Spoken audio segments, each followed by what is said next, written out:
الحمد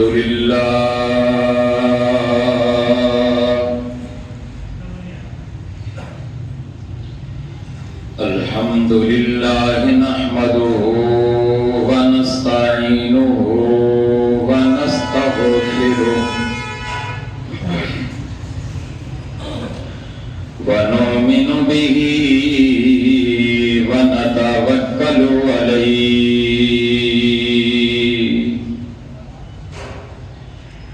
ونعوذ بالله من شرور أنفسنا ومن سيئات أعمالنا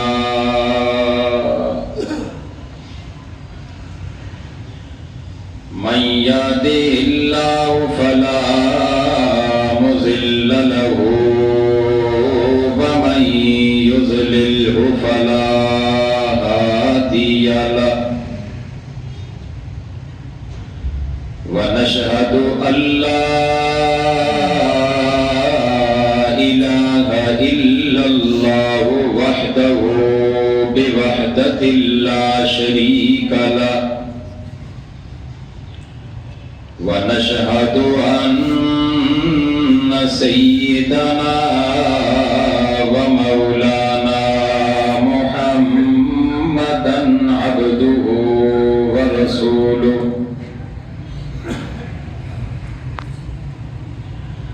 أما بعد فأعوذ بالله من الشيطان الرجيم بسم الله الرحمن الرحيم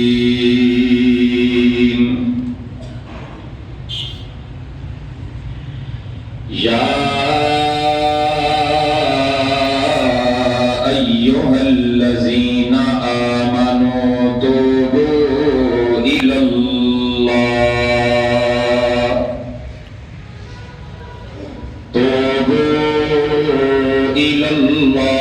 توبة نصوحا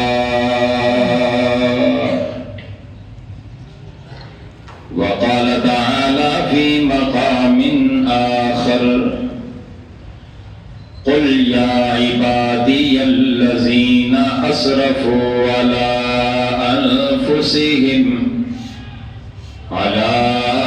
أنفسهم لا تقنطوا من رحمة الله قال النبي صلى الله عليه وسلم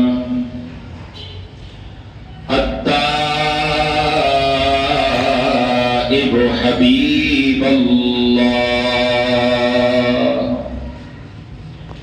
أو كما قال عليه الصلاة والسلام صدق الله مولانا العظيم وصدق رسوله النبي الكريم ونحن على ذلك لمن الشاهدين والشاكرين والحمد لله رب العالمين.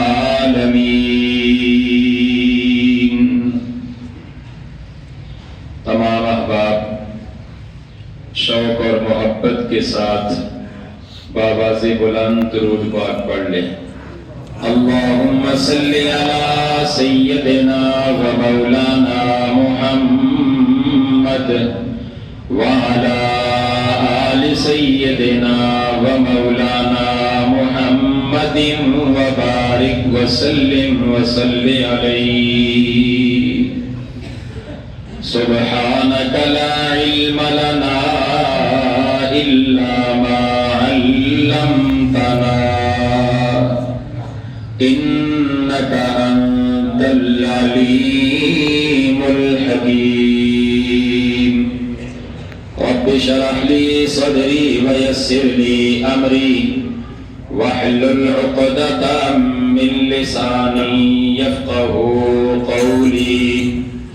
رب زدني علما رب زدني علما رب زدني علما.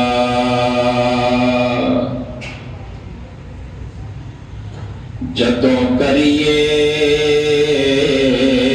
ذکر محمد دا جدوں کریے ذکر محمد دا محفل نو سرور آ جاندا اے جس دل وچ عشق محمد دا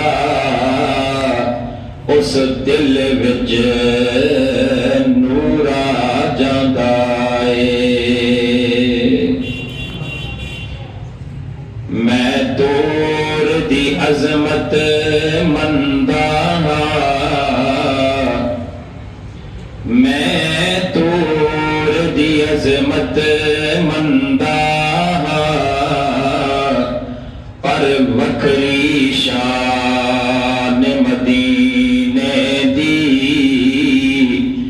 جدوں ٹریے شہر مدینے نو ہر قدم تے دور آ جاندا اے او دا ویکھ اشارہ انگلی دا ویکھ اشارہ انگلی دا چن ٹوٹے ہو کے جڑدا اے او دا حکم ہوے تے پتھراں نو او دا حکم ہوے تے پتھراں نو بولن دا شعور آ جاندا اے جدوں قصہ کوئی کردا اے جدوں قصہ کوئی کردا اے سید تے وسدیاں تیراں دا حبدار دی اکھ وچ ہنجواں دا سیلاب آ جاندا اے انتہائی واجب الاحترام قابل صد احترام بزرگوں اور عزیز دوستوں، قرآن مجید فرقان حمید کے 2 مقامات اور نبی پاک صلی اللہ علیہ وسلم کی احادیث مبارکہ میں سے ایک حدیث مبارکہ آپ کے سامنے تلاوت کی ہے۔ رب تعالیٰ سے دعا گو ہوں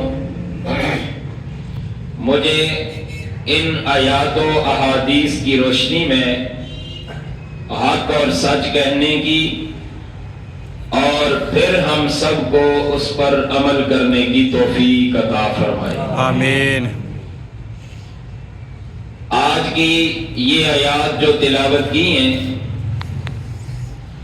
ان میں اللہ تعالیٰ نے ایمان والوں کو خطاب فرما کر ایک عمل کا حکم فرمایا۔ اگر وہ عمل نہ ہو تو بندہ کسی صورت بھی کامیاب نہیں ہو سکتا۔ اس عمل کو کہا جاتا ہے توبۃ نصوح، پکی توبہ۔ رمضان المبارک کا بابرکت مہینہ ہے اور اس مہینے کا آخری عشرہ تقریباً نصف کو پہنچنے والا ہے، تو اس لیے مناسب یہ سمجھا کہ توبہ کے حوالے سے کچھ باتیں آپ کے سامنے عرض کر دوں۔ نبی پاک صلی اللہ علیہ وسلم نے ایک دفعہ ارشاد فرمایا، لوگوں تمہارے پاس ایک مہینہ آ رہا ہے، اس مہینے کے اندر اپنے گناہوں کی معافی مانگ کر اپنے اللہ کو راضی کر دو۔ مفہوم یہ ہے بدبخت ہے وہ انسان جو رمضان المبارک کا بابرکت مہینہ پائے اور اپنے گناہوں کی معافی نہ کروا سکے. تو اسی مناسبت سے توبۃ نصوح کے حوالے سے کچھ باتیں آپ کے سامنے عرض کرنا چاہوں گا. اگر ذوق ہے تو قرآن کریم کی آیت کریمہ تلاوت کرو، ذرا جاگ کر کہیں سبحان اللہ. اللہ کریم فرماتے ہیں یا ایھا الذین آمنو، اے ایمان والو، توبو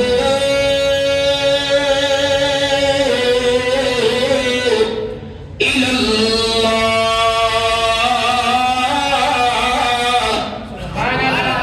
اے ایمان والو توبہ کرو.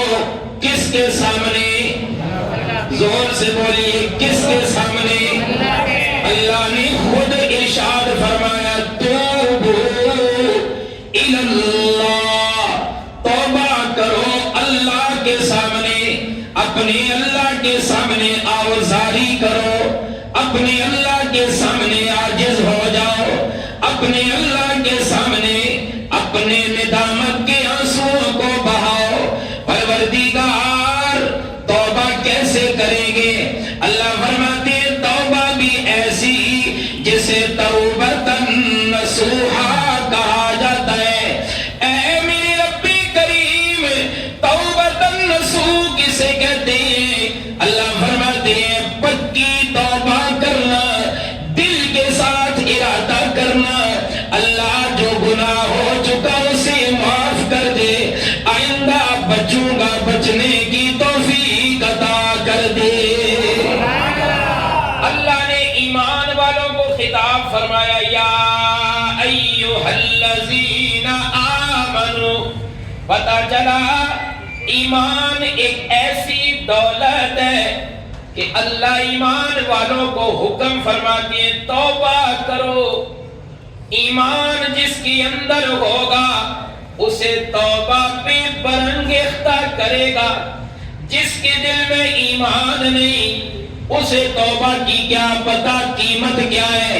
الہ العالمین توبہ کے لیے کیا کریں گے؟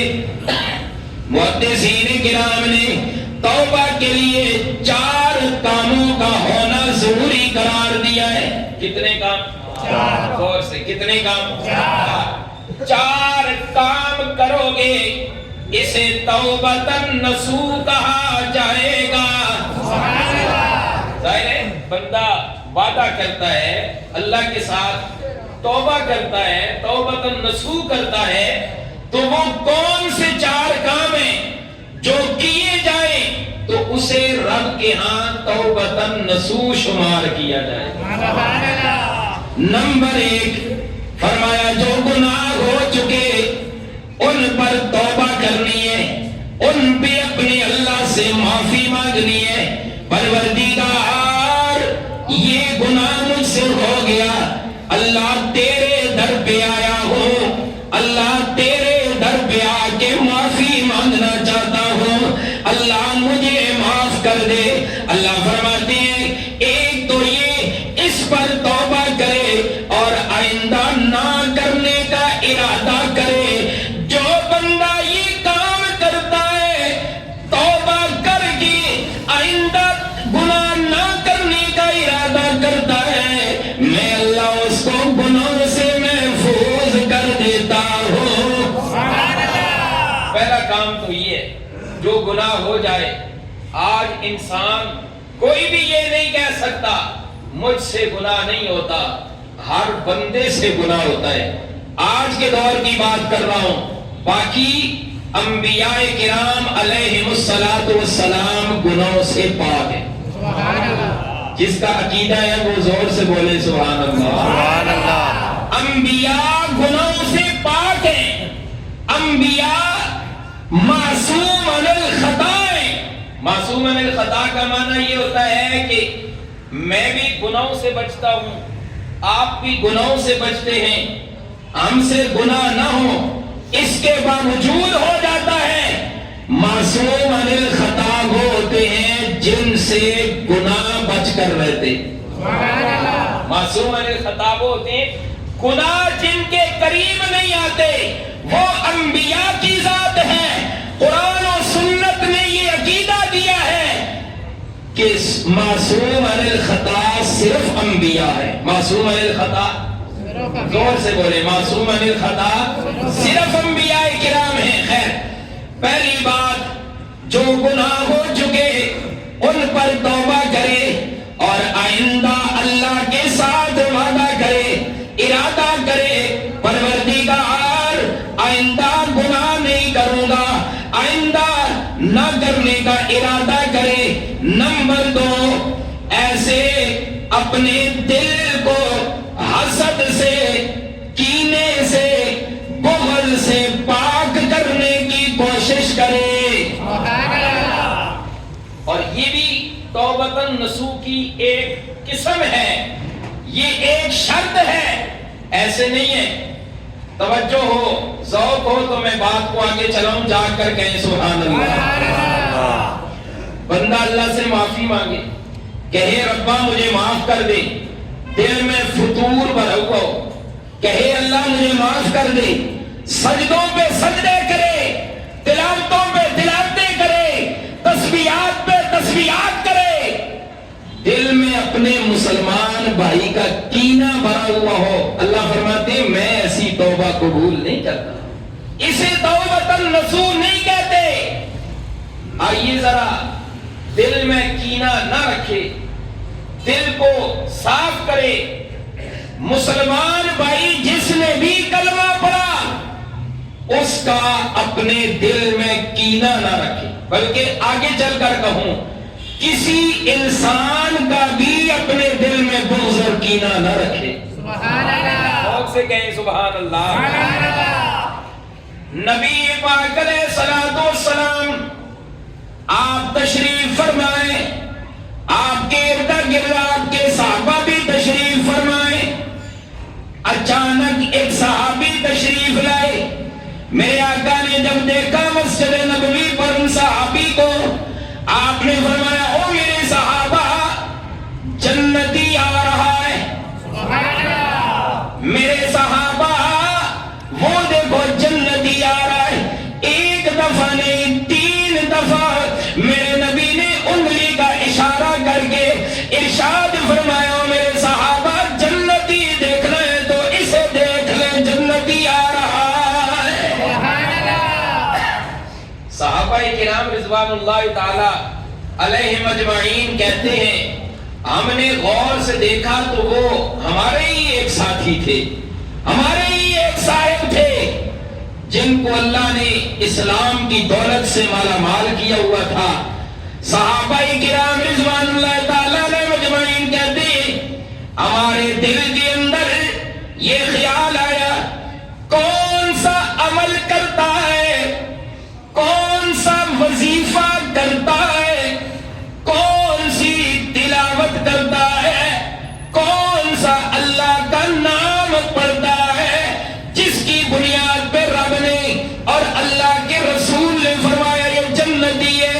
ہمیں بھی پتا چلے، ہم بھی وہ وظیفہ کرے، ہم بھی وہ نماز پڑھے، ہم بھی وہ تلاوت کرے، ہم بھی وہ تسبیحات کرے۔ چنانچہ صحابہ کرام اسی بات کے پیچھے پڑ گئے۔ ایک صحابی، وہ صحابی جب نکلتے ہیں جن کے بارے میں میرے آقا نے فرمایا یہ جنتی ہیں، دوسرے صحابی ان کے پیچھے ہو گئے، مسجد نبوی سے نکلے، پیچھے پیچھے یہ بھی جا رہے ہیں۔ تھوڑا آگے جانے کے بعد رستے میں روک لیا، صحابی کو رستے میں روک لیا، روک کر کہنے لگے میرے گھر میں کوئی خفقی خشکی ہے، میرے گھر کے اندر کوئی معاملہ ہے، کوئی مسئلہ ہے، میں یہ چاہتا ہوں کہ میں تیرے ساتھ مہمان بن کر جاؤں، قربان جاؤں ان لوگوں پر جو بہانہ کر کے، ہیلا کر کے، کسی طرح سے ان کے خفیہ اعمال دیکھنا چاہتے ہیں، کون سا عمل کرتا ہے کہ رب نے انہیں جنتی ان کے ساتھ گیا. میں نے کہا میں آپ کے ساتھ کچھ دنوں کے لیے مہمان مجھے بنا کر لے جائیں. آپ فرماتے ہیں میں نے بہانہ کیا. بہانہ اس لیے کیا کہ یہ مجھے لے جائیں گے, یہ نہیں بتایا میں کیوں جا رہا ہوں. آپ ان کے ساتھ چلے. وہ صحابی کہنے لگے ہم ضرور آپ کو ساتھ لے کر جائیں گے. پتہ چلا وہ ایمان کے مخلص لوگ تھے, وہ مہمان نواز لوگ تھے, وہ اللہ کے رستے پہ اللہ کے مہمانوں پہ خرچ کرنے والے لوگ تھے. صحابی فرماتے ہیں میں ان کے ساتھ چلا. چلتے چلتے ان کے گھر پہنچے. رات کا وقت ہوا. جیسے ہر بندہ عمل کرتا ہے انہوں نے بھی وہی عمل کیا. کیا مطلب؟ جس طرح عام معمول ہوتا ہے, نماز پڑھی, میں نے بھی نماز پڑھی, انہوں نے بھی کوئی عمل کیا, میں نے بھی کوئی عمل کیا, جو اعمال ہمارے عام طور پہ ہوتے ہیں. صحابی فرماتے ہیں اسی طرح کے عمل انہوں نے بھی کیے, میں نے بھی کیے. جب رات کا وقت تھوڑا آگے گزرا, بستر بچھایا. آپ فرماتے ہیں کہ وہ بھی اپنے بستر پر لیٹ گئے, میں بھی اپنے بستر پر لیٹ گیا. یہ صحابی جو پیچھے چلے تھے مہمان بن کر گئے تھے. آپ فرماتے ہیں میں ساری رات سویا نہیں. سوال کرنے والے نے سوال کیا آپ رات کو کیوں نہیں سوئے؟ فرمانے لگے اس لیے کہ میں دیکھنا چاہتا ہوں شاید رات کے اندھیرے میں, رات کے سناٹے میں یہ کوئی خفیہ عبادت کرتا ہوگا جو رب کو پسند آئی ہے. رب نے اپنے نبی سے اسے جنتی قرار دیا ہے. اور ایک حدیث مبارکہ کا مفہوم ہے کہ فاستبقوا الخیرات, نیکی میں آگے بڑھنے کے لیے غبطہ کرو. غبطہ کا معنی کوشش کرو میں نیکیوں میں اس سے آگے بڑھ جاؤں. اس کو غبطہ کہتے ہیں. ایک ہوتا ہے حسد. حسد یہ ہوتا ہے کہ یہ نیکی میں آگے کیوں بڑھا, یہ نہ بڑھے میں بڑھوں. دوسرے کی نفی کرنا غلط ہے. یہ اپنا ارادہ ہو کہ یہ نیکی میں اتنا آگے بڑھ گیا میں بھی اس سے آگے بڑھوں, اس کو غبطہ کہتے ہیں. اور اس کو حدیث مبارکہ میں بڑا ہی تعریف اس کی گئی ہے. اللہ ہم سب کو بھی اس طرح نیکیوں میں آگے بڑھنے کی توفیق عطا فرمائے. آمین. صحابی فرماتے ہیں میں رات کو سویا نہیں. پتہ نہیں یہ کون سا عمل کرتا ہے, پتہ نہیں یہ کون سی تسبیحات کرتا ہے. شاید یہ رات کو اٹھ کر کوئی لمبی باتیں کرتا ہو. آپ فرماتے ہیں وہ بھی سو گئے, میں دیکھتا رہا, تھوڑی دیر تک دیکھتا رہا, رات گزر گئی دیکھتا رہا. نماز تہجد کا وقت ہوا, مجھے بھی اٹھایا, میں نے انہیں اٹھایا, دونوں نے اٹھ کر نماز تہجد ادا کی. پتہ چلا کہ صحابہ تہجد کے پابند لوگ تھے. یا اللہ جو اونچی سبحان اللہ کہے اس کو نماز تہجد کی توفیق عطا فرمائے. آپ فرماتے ہیں نماز پڑھی, صبح ہو گئی, ہم اٹھے آگے مسجد کی طرف. پیارے آقا علیہ الصلوۃ والسلام نے نماز پڑھائی, ہم نے آپ کی ابتدا میں نماز پڑھی. کتنے خوش نصیب ہیں وہ لوگ جنہوں نے حضور پاک کے پیچھے نمازیں ادا فرمائی. اللہ اکبر. صحابی فرماتے ہیں ہم نے نماز ادا کی, پھر میں ان کے ساتھ چلا گیا. دن کو بھی دیکھتا رہا, رات کو بھی دیکھتا رہا. ایک دن گزر گیا, دوسرا دن آیا, میں نے پھر عرض کی میں آپ کے ساتھ جانا چاہتا ہوں. فرمایا آ جاؤ. تیسرا دن آیا, میں آپ کے ساتھ جانا چاہتا ہوں. فرمایا آ جاؤ. 3 دن گزر گئے. کتنے؟ 3 دن گزر گئے. آخر کون سا وظیفہ کرتے ہیں, کون سا عمل کرتے ہیں, وہ جس عمل کی بنیاد پہ میرے آقا نے فرمایا یہ جنتی ہے. صحابی فرماتے ہیں مجھے کوئی نئی بات نہیں ملی. جیسے ہم عمل کرتے ہیں ویسے وہ بھی عمل کرتے ہیں, جیسے ہم نماز پڑھتے ہیں ویسے وہ بھی نماز پڑھتے ہیں. آپ فرماتے ہیں میں پوچھنے پہ مجبور ہو گیا. میں میں نے سوال کیا, پوچھنے پہ مجبور ہو گیا. میں نے کہا اے ہمارے صاحب, اے ہمارے دوست, نبی پاک علیہ الصلوۃ والسلام نے فرمایا جنتی دیکھنا ہے تو اسے دیکھ لو.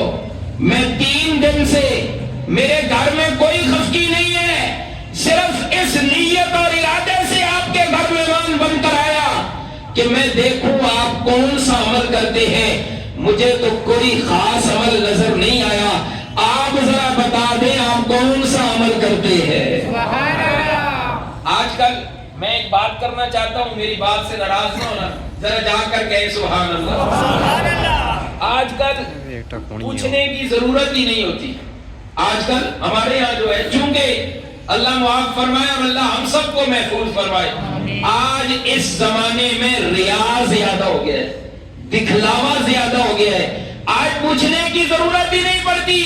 کہا جاتا ہے میں رات کو اتنے بجے اٹھا نماز تہجد کے لیے, میں نے یہ کام کیا, نیکی کا یہ کیا.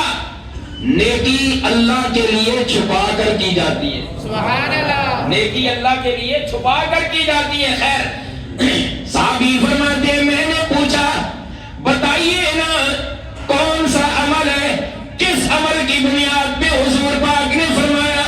وہ صحابی فرمانے لگے مجھے تو کوئی پتہ نہیں, بس میرا ایک عمل ہے, میں آپ کو بتا دینا چاہتا ہوں. عرض کی کون سا؟ توجہ توجہ, اس نیت کے ساتھ کہ سن کر ہم بھی عمل کریں گے, جا کر گئے سبحان اللہ. سبحان اللہ. کوئی اتنا بڑا عمل نہیں ہے, کوئی اتنا بڑا عمل نہیں ہے, صرف وسعت ظرفی ہے, اپنے دل کو بڑا کرنا. آج ہم لوگ تنگ دست ہو گئے ہیں, آج ہم لوگ تنگ نظر ہو گئے ہیں. اس کی وجہ یہ ہے کہ ہمارے دلوں میں جگہ نہیں ہے. وہ صحابہ وسعت ظرفی والے لوگ تھے, وہ کیا عمل کرتے ہیں؟ آپ فرماتے ہیں میرا ایک عمل جو میں کرتا ہوں شاید وہی ہو. پوچھا جی بتا دیجئے. آپ فرمانے لگے رات کو جب سونے کا وقت ہوتا ہے, سونے کا وقت ہوتا ہے, بستر بچھا دیا جاتا ہے, میں اپنے بستر پر بیٹھ کے تھوڑی دیر کے لیے سوچتا ہوں, تھوڑی دیر کے لیے بیٹھ جاتا ہوں اور اپنے رب کی طرف متوجہ ہوتا ہوں. پروردگار جس نے بھی میرے ساتھ کوئی ظلم و زیادتی کیا ہے, میں نے تیری رضا کے لیے اسے معاف کر دیا ہے. آپ فرماتے ہیں میں رات کو روزانہ ہر رات کو, کوئی دن کوئی رات ناغا نہیں ہوا, میں رات کو بستر پہ بیٹھ کے اپنے رب سے یہ عہد کرتا ہوں. اور شاید یہی عمل ہو, دونوں حضور پاک کے دربار میں آئے, آ کر عرض کی اللہ کے محبوب یہ معاملہ آپ نے یہ بات ارشاد فرمائی ہے. میں ان کے ساتھ چلا, میں نے کہا شاید کوئی نئی بات ہو, یہ عمل انہوں نے بتایا. میرے حضور مسکرانے لگے اور آپ نے فرمایا میرے صحابہ اس کے جنتی ہونے کی یہی اصل وجہ ہے. سبحان اللہ. پتہ چلا کہ دل کے اندر بغض نہ ہو, کسی کا بھی دل میں کینہ نہ ہو. اگر دل میں بغض ہوگا, اگر دل میں کینہ ہوگا, اللہ فرماتے ہیں ایسی توبہ میں قبول نہیں کرتا. مجھے راضی کرنے آگے وہ میرے بندوں کو ناراض کر کے, اس طرح میں راضی نہیں ہوتا. مجھے راضی کرنے آگے ہو, میرے بندوں کا دل دکھا کے, جو میرے بندوں کا دل دکھائے گا میں رب اس سے کبھی معاف نہیں کروں گا جب تک وہ بندہ معاف نہ کرے. لہذا اپنے اپنے اعمال پہ غور کرو. جہاں اور عمل ہیں وہاں توبۃ نصوح کی ایک شرط یہ ہے, جب رب سے توبہ کریں گے, رب سے معافی مانگیں گے, وہاں پہ ایک بات جو پکی ہے وہ یہ ہے توبۃ نصوح کے قبول ہونے کی کہ اپنے دل کو صاف کرو. اپنے دل کو صاف کرو, اپنے دل کو صاف کرو. دل میں کسی بھائی کا کینہ, بغض اور حسد نہ ہو. اللہ ہمیں اس پہ عمل کی توفیق عطا فرمائے. آمین. نمبر 3 توبۃ نصوح کے قبول ہونے کی, یعنی جسے توبہ نصوح کہا جائے گا. تیسری بات فرمایا فاسق و فاجر لوگوں سے علیحدگی اختیار کرو.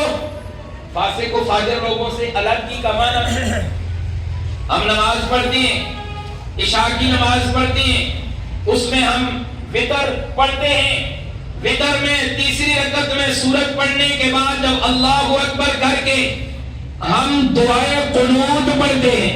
سبحان اللہ، سارے بالکل نہ بولیں، جو پڑھتے ہیں وہ کہیں سبحان اللہ۔ سبحان اللہ۔ اس دعائے قنوت میں ہم کچھ جملے کہتے ہیں، ہمیں پتہ نہیں ہوتا ہم کیا کہہ رہے ہیں، لیکن اس میں بڑی باتیں ہم کہہ جاتے ہیں، ہمیں پتہ نہیں ہوتا لیکن وہ جانتا ہے میرا بندہ کیا کہہ رہا ہے۔ سبحان اللہ۔ وہاں پہ ہم ہی کہتے ہیں وَنَخْلَعُ وَنَتْرُكُ مَن يَفْجُرُكَ، اللہ جو تیرا گناہ کرتا ہے، اللہ جو تیری نافرمانی کرتا ہے، ہم اس کو چھوڑیں گے، ہم اس سے دور رہیں گے۔ تو پتہ چلا توبۃ نصوح کی تیسری شرط یہ ہے فاسق و فاجر لوگوں سے علیحدگی اختیار کرو، یہ تیسری شرط ہے۔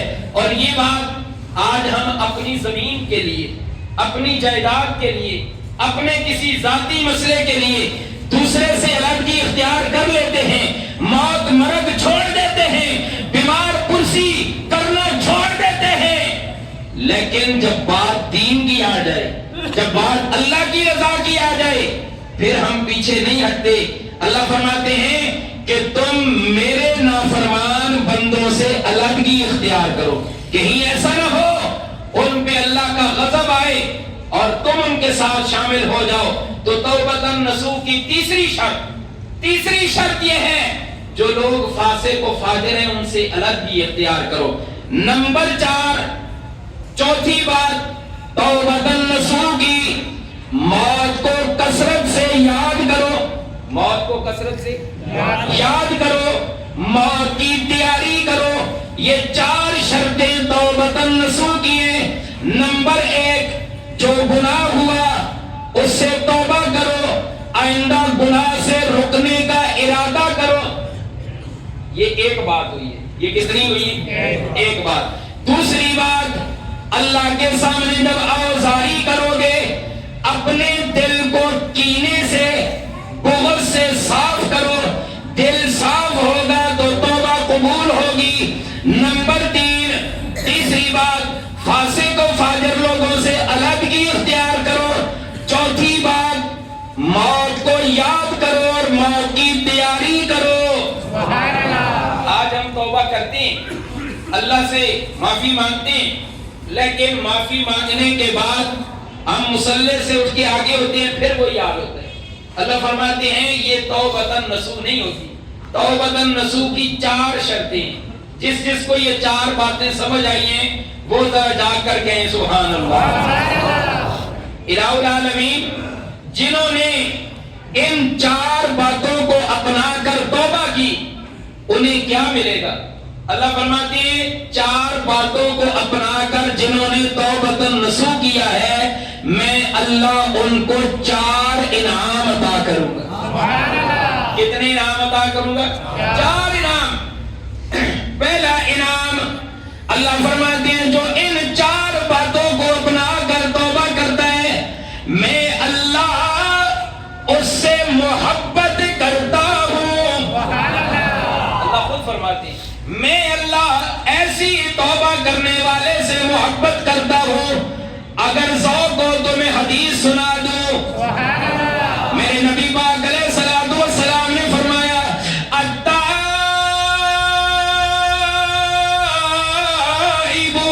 حبیب اللہ، توبہ کرنے والا اللہ کا دوست ہے، توبہ کرنے والا اللہ کا دوست ہے اور اللہ اس کے دوست ہے۔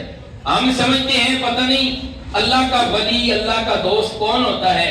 خود فرمایا جو ان 4 شرطوں کے ساتھ توبۃ نصوح کرے میں اللہ اس سے محبت کرتا ہوں، میں اس کا دوست بن جاتا ہوں، وہ میرا دوست بن جاتا ہے۔ دوسرا انعام اللہ فرماتے ہیں توبہ جو کرتا ہے ان 4 شرائط کے ساتھ، جو بندہ توبہ کرتا ہے میں رب اس کی توبہ کے بدلے اس کے گناہوں کو معاف کر دیتا ہوں۔ یا اللہ کیسے معاف کرتے ہیں؟ اللہ فرماتے ہیں اس کے گناہوں کو اس طرح معاف کرتا ہوں جس طرح اس نے کوئی گناہ کیا ہی نہیں ہے۔ اور یہ میں نہیں کہہ رہا، یہ نبی پاک علیہ الصلوۃ والسلام کی حدیث مبارکہ ہے۔ آپ نے ارشاد فرمایا التائب من الذنب کمن لا ذنب له۔ توبہ کرنے والا، گناہ سے توبہ کرنے والا ایسے ہے جیسے اس نے کوئی گناہ کیا ہی نہیں۔ مفہوماً یہ کہہ دوں تو اور زیادہ مناسب ہوگا، جس نے اپنے گناہ سے پکی توبہ کر دی، فرمایا وہ ایسے ہو گیا جیسے آج ہی ماں کے پیٹ سے پیدا ہو کر آیا ہے۔ یہ دوسرا انعام ہے۔ پروردگار تیسرا انعام کیا ہوگا؟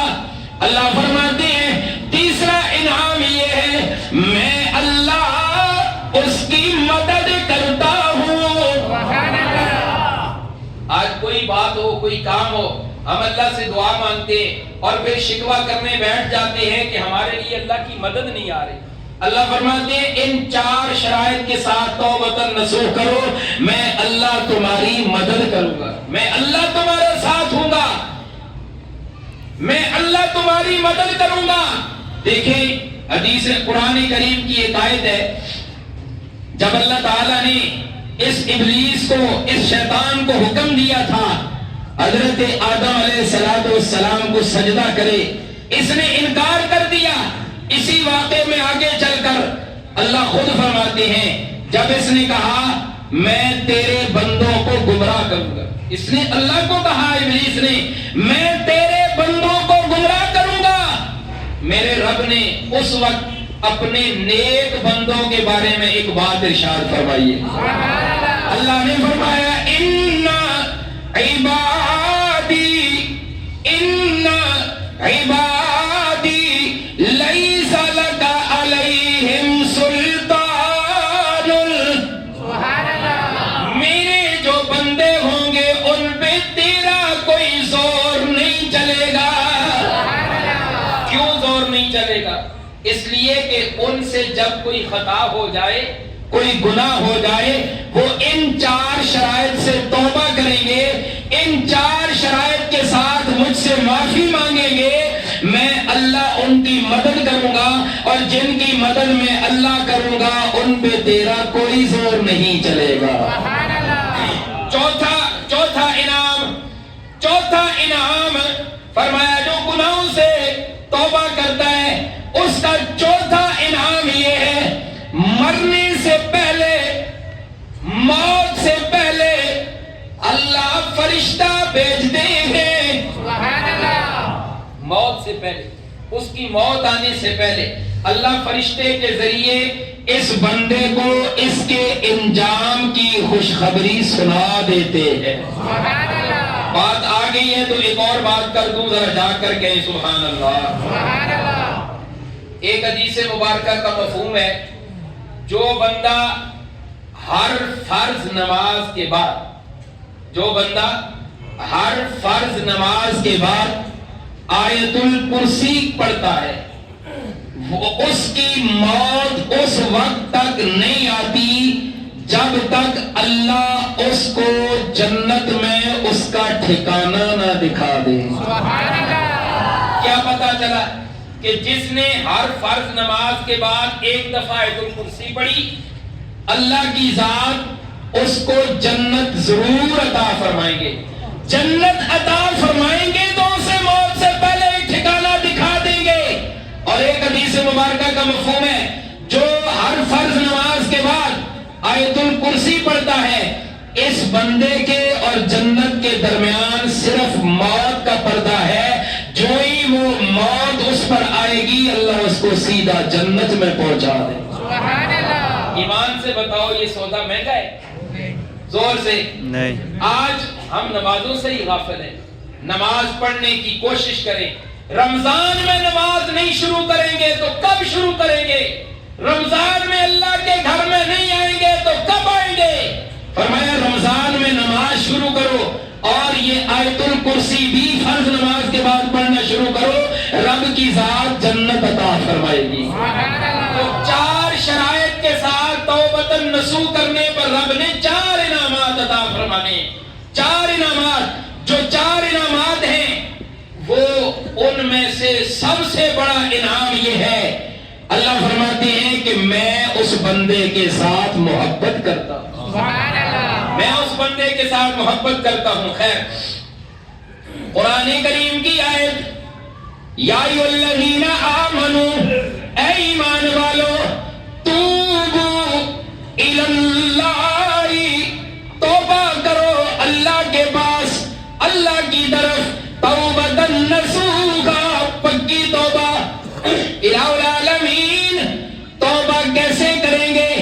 بعض دفعہ اللہ اپنے کچھ بندوں کو چنتے ہیں، چن کر ان سے توبہ کروا کے بتاتے ہیں کہ میرے نیک بندوں نے جیسے توبہ کی ہے تم بھی ایسے توبہ کیا کرو. سبحان اللہ. آئیے ذرا ایک واقعہ جو سفیان ثوری رحمت اللہ علیہ کا ہے، ذوق ہو تو وہ آپ کے سامنے میں بیان کرنا چاہوں گا، ذرا جا کر کہیں سبحان اللہ.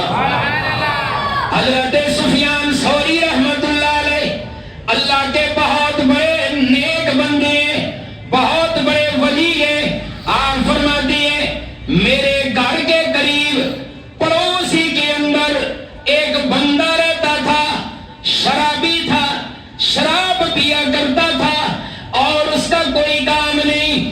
ایک دن میں اپنے گھر میں سویا ہوا تھا، یہ کون کہہ رہے ہیں؟ اللہ کے ولی کہہ رہے ہیں. انہیں اللہ کا ولی کہا جاتا ہے، یہ اللہ کے نیک لوگ ہیں، یہ اللہ کے دوست لوگ ہیں. آپ فرماتے ہیں میں گھر میں سویا ہوا تھا، مجھے خواب کے اندر اشارہ کیا گیا، یوں سمجھے الہام کیا گیا، القاء کیا گیا. الہام کا معنی یہ ہوتا ہے اللہ کی طرف سے وہ بات دل میں ڈال دی جاتی ہے. آپ فرماتے ہیں مجھے الہام کیا گیا، سفیان ثوری اٹھ جا، اٹھ کر اپنے پڑوسی کا جنازہ پڑھ گیا. سبحان اللہ. آپ فرماتے ہیں میں اٹھا، ابھی مجھے اس کے موت کی خبر بھی نہیں، میں اٹھا، میں سوچ میں پڑ گیا، میرا پڑوسی تو شرابی ہے، میرا پڑوسی تو ایسا ایسا ہے، مجھے حکم دیا گیا اس کا جنازہ پڑھ گیا، کیا وجہ ہو سکتی ہے؟ آپ فرماتے ہیں میں نے دل میں ارادہ کیا، جب اللہ کی طرف سے یہ القاء ہوا ہے، جب اللہ کی طرف سے یہ الہام ہوا ہے، ضرور اس کے اندر کوئی خاص بات ہے، چلو چلتے ہیں وہاں جا کر جنازہ پڑھ کے آتے. سبحان اللہ. آپ فرماتے ہیں میں چلا گیا، جنازہ پڑھا، واپسی پہ میرے دل میں خیال آیا پتہ تو کروں اس نے کون سا عمل کیا ہے، کون سا کام کیا ہے، رب نے اس کے جنازے میں اتنے لوگوں کا ہجوم بنا دیا ہے. وہ کہتے ہیں نا کہ نیک لوگوں کے جنازے بتا دیتے ہیں کہ یہ حق پر ہے. سبحان اللہ. اللہ اکبر. خیر، آپ فرماتے ہیں میں واپسی پر اس بندے کے گھر میں، اپنے پڑوسی کے گھر میں آیا، میں نے اس کے گھر سے پتہ کیا، بتائیے نا یہ کون سا عمل اس نے کیا ہے، کون سا کام اس نے کیا ہے.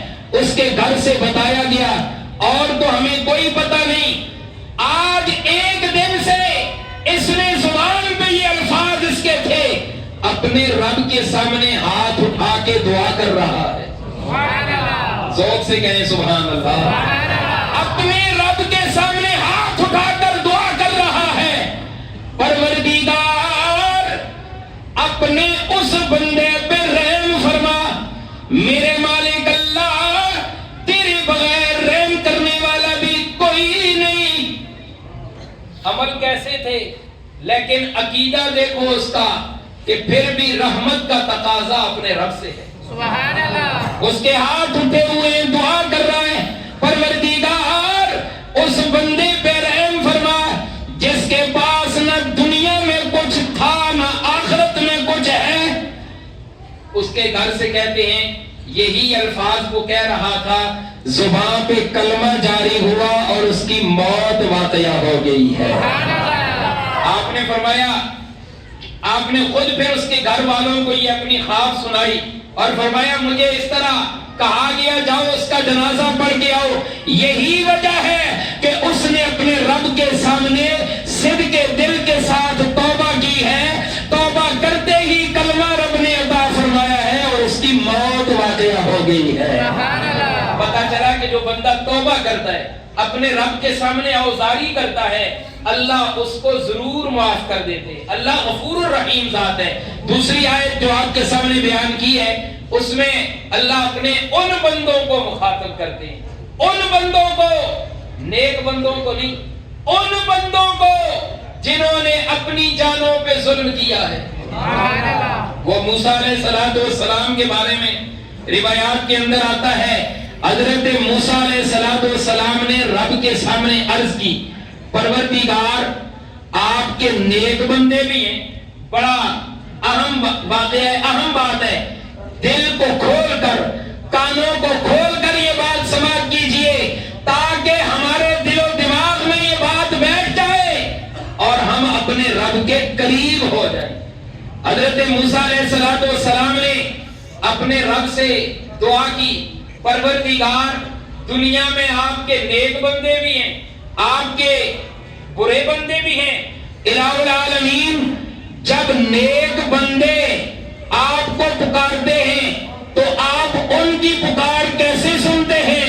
جب بد بندے آپ کی پکارتے ہیں ربا ان کی پکار آپ کیسے سنتے ہیں؟ اللہ کریم نے ارشاد فرمایا، اے میرے موسیٰ جب میرا نیک بندہ مجھے پکارتا ہے میں ایک دفعہ کہتا ہوں لبیک یا عبدی، اور جب میرا گناہگار بندہ مجھے پکارتا ہے میں 3 دفعہ کہتا ہوں لبیک یا عبدی۔ موسیٰ علیہ السلام تو پھر جلیل القدر پیغمبر تھے، کلیم اللہ تھے۔ آپ نے پوچھا پروردگار نیک بندے کے پکارنے پر 1 دفعہ اور گناہگار بندے کے پکارنے پر 3 دفعہ، رب نے فرمایا میرے موسیٰ نیک بندے کو اپنی نیکی کا سہارا ہے، نیک بندے کو اپنی نیکی کا سہارا ہے، اور گناہگار بندے کو سوائے میری رحمت کے اور کوئی سہارا نہیں ہوتا۔ وہ جب میری رحمت پہ امید رکھ کے میری رحمت سے وابستہ ہو کر مجھے پکارتا ہے، میری رحمت کو جوش آتا ہے، میں اپنے بندے کی پکار پہ 3 دفعہ لبیک یا عبدی کہتا ہوں۔ اس لیے اللہ فرماتے ہیں یا عبادی الذین اسرفوا علی انفسہم، اے میرے وہ بندو جنہوں نے اپنی جانوں پہ ظلم کیا ہے، لا تقنطوا من رحمت اللہ، میری رحمت سے مایوس نہ ہونا، میری رحمت سے منقطع نہ ہونا، اور مجھ سے معافی مانگتے رہنا۔ انہو یغفر الذنوب جميعا، معافی مانگنا تمہارا کام ہے، تمہیں معاف کر دینا میں رب کا کام ہے۔ پروردگار جتنا بڑا کوئی گناہگار ہو تیرے در پہ آئے گا تو اسے معاف کر دے گا۔ اللہ فرماتے ہیں انہو هو الغفور الرحیم، میں رب کی صفت ہی یہ ہے کہ میں رب معاف کرنے والا ہوں، جتنے اخلاص سے معافی مانگے گا میں اللہ اتنی رحمت بھی اتارنے والا ہوں۔ عمل کریں گے انشاءاللہ۔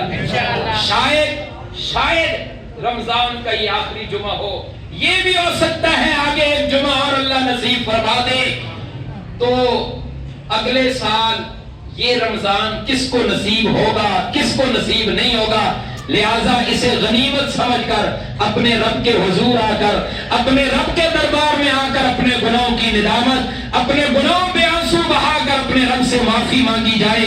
اللہ ہم سب کو عمل کی توفیق عطا فرمائے، آمین۔ یا اللہ جو چیز سبحان اللہ کہے اسے ضرور توفیق عطا فرمائے۔ آخر کے اندر ایک بات صدقہ فطر کے حوالے سے، صدقہ فطر عید کا چاند نظر آنے کے وقت، عید کا چاند جب نظر آتا ہے صدقہ فطر واجب ہو جاتا ہے، فطر کا فطرانہ فطر سے ہے اور یہ واجب ہو جاتا ہے۔ فرمایا کہ ہر وہ بندہ جس پر زکوٰۃ واجب ہے، ہر وہ بندہ جس پر زکوٰۃ واجب اور فرض ہے اس پر فطرانہ بھی واجب اور فرض ہے. صرف فرق اتنا ہے زکوٰۃ کے لیے مال پر سال کا گزرنا ضروری ہوتا ہے، فطرانے کے لیے سال کا گزرنا ضروری نہیں ہوتا. عید والی رات بھی اگر اتنا مال آ گیا کہ نصاب پورا ہو گیا ہے تو اس پر بھی فطرانہ واجب ہو جاتا ہے. اور عید کی نماز ادا کرنے سے پہلے فطرانہ ادا کرنا ہوتا ہے، اس لیے صدقہ فطر ادا کیا جائے، اور اگر اس سے پہلے ادا کیا جائے تو یہ اور زیادہ ثواب کا کام ہے.